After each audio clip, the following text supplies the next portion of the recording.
sales.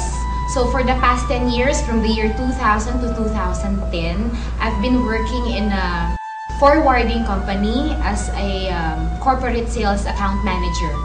But noong 2010, I decided to leave the corporate world because I gave birth dun sa first child ko and decided to concentrate and to be a full-time mom. Actually, it was really a tough decision for me, knowing that mas malaki yung ini-income ko sa corporate world before compared sa husband ko. Pero I decided to be a full-time mom and full-time in V-Mobile because of one reason lang talaga. To be hands-on sa baby ko. Kasi kung ipapaalaga ko siya sa yaya o sa ibang tao, I think hindi mamamatch talaga yung pag-aalaga ng isang ina sa anak niya. Siguro lahat ng work o lahat ng business hindi naman magsa-start na madali. Okay? Walang nag-start ng madali and then all throughout madali. So, syempre, talagang mahirap siya at the same time.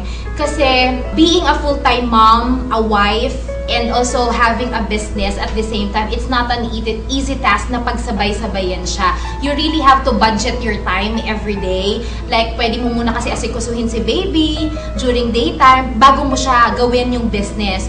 Kumbaga, hindi talaga siya madali, pero sa lahat ng mahirap, ito na yung pinakamadali.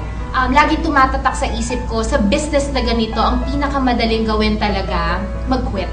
Pero at the same time, kung mag-quit ka, pinakawala mo lahat yung pangarap mo. Kasi lahat naman tayo nangangarap magkaroon ng time and financial freedom.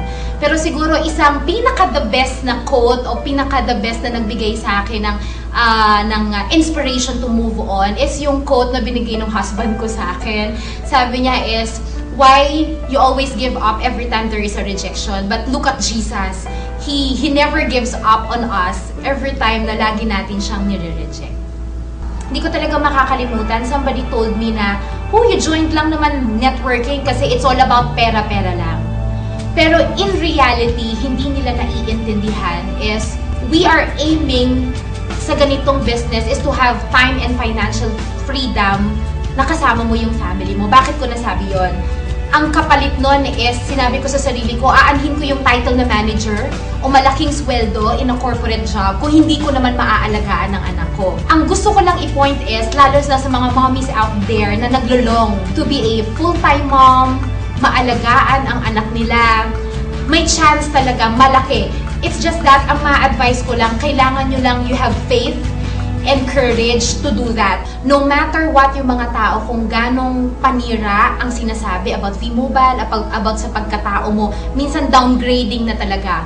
Pero ang key lang dito, isipin mo, pag tumigil ka, lalo mo lang pinatunayan sa kanila na sila ang tama at ikaw ang mali.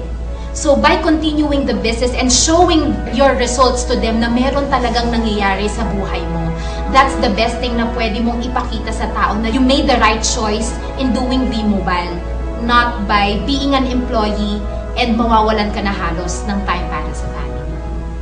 To be honest, ang pinang-invest ko dito in joining the business is last money na naming mag-asawa sa bank. Ang pera na lang namin that time is only 12,000 pesos and I invested that during the time way back 2011. Nung pag-uwi ko, 36 pesos na lang yung laman ng bank account namin.